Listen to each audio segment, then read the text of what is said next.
Indigo waves rise in the wake of the huge mortaling whale bearing down on Sagos' cliff.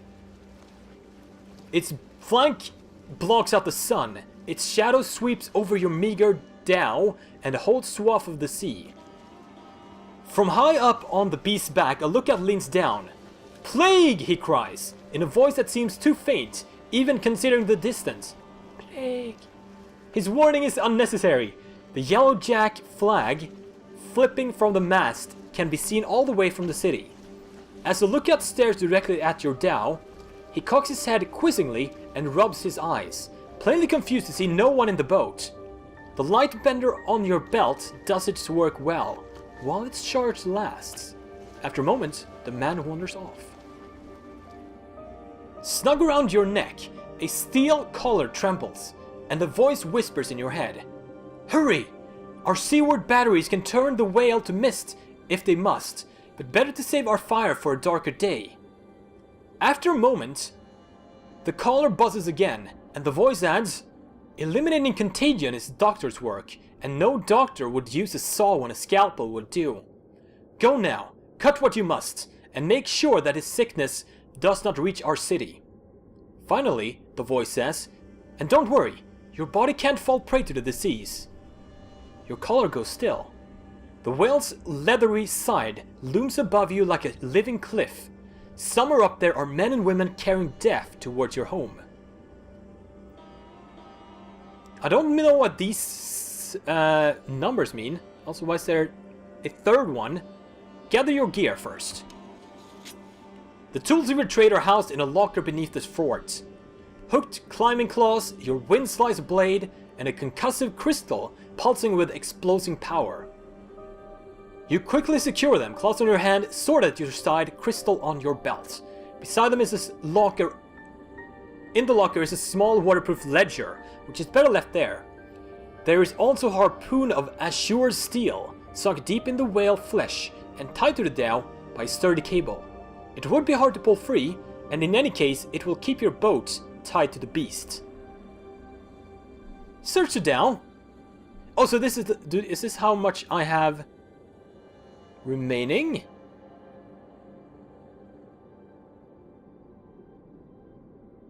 Search the dhow. There's nothing. Okay.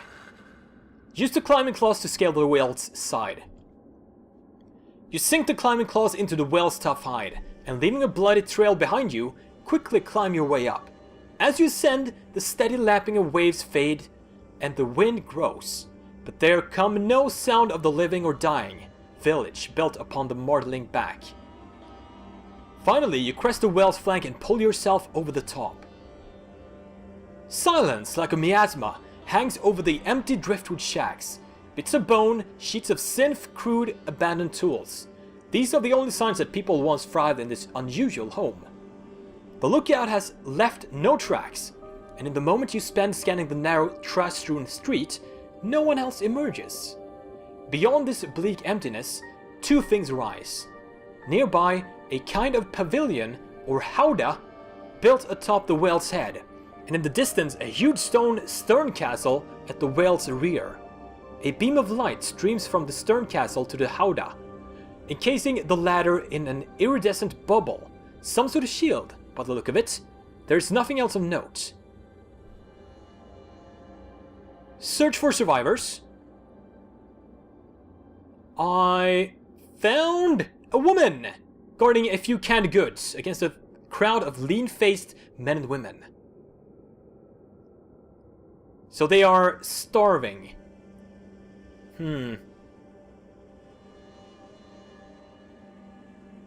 Kick the food to the crowd and see that the woman is safe.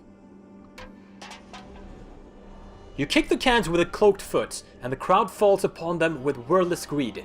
For her part, the woman breaks and runs. To keep her safe, you are forced to give chase.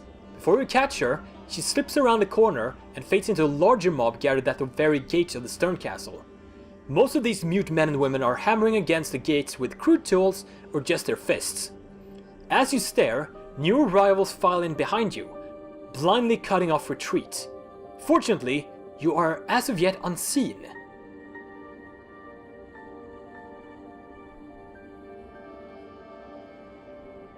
climb the stern castle wall and gain entry through a window. You are well up the stern castle's wall before the Lightbender's power peters out, and by then you are far from the mob's reach. Indeed, you seem far from their care, as they are content to continue pounding away at the gates. Just a second while I have a sip of Coke. Wet my whistle, as it were. The climb is an easier one than your last. Even without the claws, you would find easy fingerholes in the weather-worn mortar and rough stone. Above you shimmers the beam of energy, fueling the Howda's distant force field. Soon you have reached an empty window, and without hesitation, you swing your way inside, landing deftly in the great hall. The stern castle's defenders are a few dozen men and women armed with little more than spears and marlin spikes. One of them has a few healing ciphers, another wears a richly dyed robe adorned with glitter guard scales. No doubt she is their leader.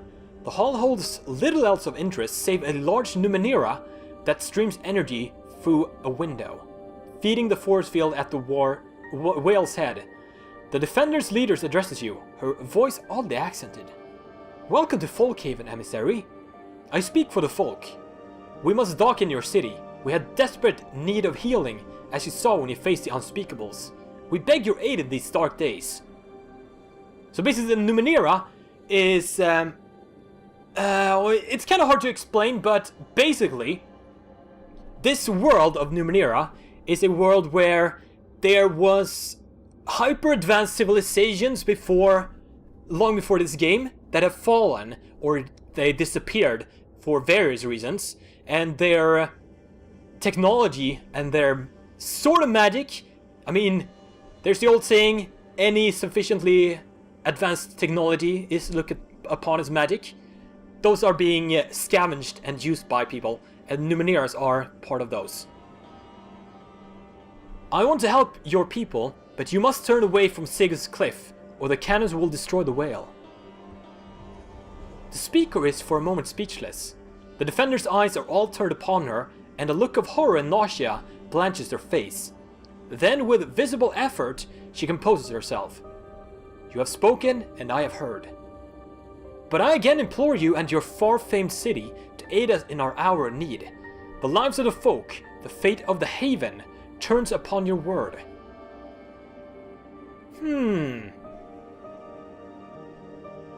"I must think of both my city and your village.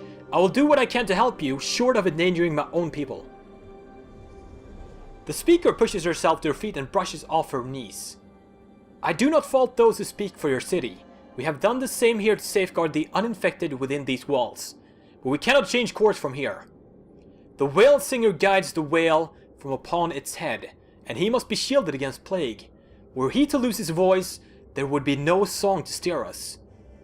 But there is a way. You see, a gift has come to us, a means by which the healer can concoct an inoculation against the quiet deaf. It comes at a price, one your city will make us pay.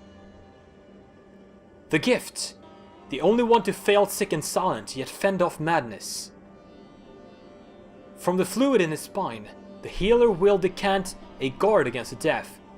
Not a cure, and enough for at most 20 inoculations. From 20, the folk can grow again, as we did after the sinking. The gift will not refuse, or cry out. He will endure his death in silence. We will lower the shield and you will bring an inoculation to the whale singer. The whale will turn and we will survive. Damn, that is quite the choice. There must be another way. You will recognize, I trust, that I would not lightly speak of killing a child if there were some better way before us. No law and no decent person would permit such a crime against a child.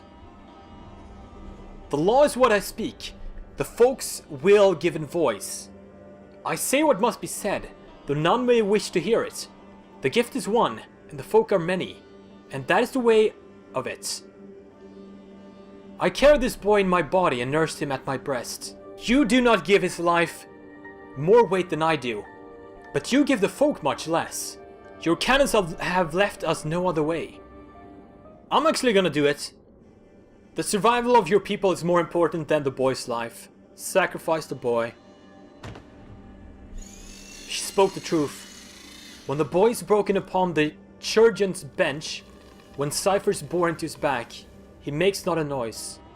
From his life, 23 are saved, each an amber promise swirling in a strong glass vial. The healer hands one to you, along with a cipher that will inject it into the whale singer. The speaker gives you a flag, half yellow, half blue. Wave it when you reach the shield. We will open a way, and the singer will know you for a friend. With that, the folk speak a word of blessing and lead you to a tunnel, dug through whale flesh, that will give you a clear start. Your path will not be easy. The village is overrun, but it's the only way, and so you go. The collar around your neck hums, and a voice warns. Make haste! The whale has entered the bay! You heed its command. As you weave through the narrow paths and alleys, a faint sound stirs in the silence. The shuffle of footsteps, the huffing of heavy breaths. With a watchful eye and quiet tread, you advance, keeping out of sight as best you can. Soon, they are before you, a gang of unspeakables, at least a dozen strong, making their starving, reaving way through the village, and unknowingly barring your advance. I could fight and I could use the crystal, but I don't want to kill anyone. Sneak past. The same hovels that make a maze of the folk haven provide endless cover for the adept. Slipping through doors, slinking through alleys, and leaping from roof to roof, you evade the unspeakables and make your way, at last, to the howdah. You reach the top of the whale's head and stand before the shimmering force field that shields the howdah. A wave of the blue and yellow flag brings it down. Within the pavilion stands a stocky man, barrel-chested and ruddy, the whale singer. He seems pleasantly surprised to see you. Behind him, wide-mouthed tubes rise up from the whale's hide, and past them is a flat expanse of the whale's brow. Not so far below are the cliffs, the cannons, and the city. The whale singer's voice booms when he speaks. His words accent like the speakers. I do not know you, stranger, but you have braved the unspeakables and come bearing the speaker's blessing. I await your words. Give him the inoculation. You quickly explain that the healer has given you, what the healer has given you, and hand the inoculation to the whale singer. He uses it, and he thanks you. You have safeguarded my song and thus the haven. Tell him he must turn the whale before it is destroyed. With a gesture to the cannons bristling on the not-so-distant cliffs, you warn the singer of what is to come if the whale is not turned. Trusting in the speaker's flag and the clear truth for your words, he gives a quick nod and turns to the tubes rising from the whale flesh. It is an uncanny song he sings, inhuman and at the same time heart-achingly intimate. At once, the whale begins to turn, heaving its huge bulk away from the city and back to the open seas.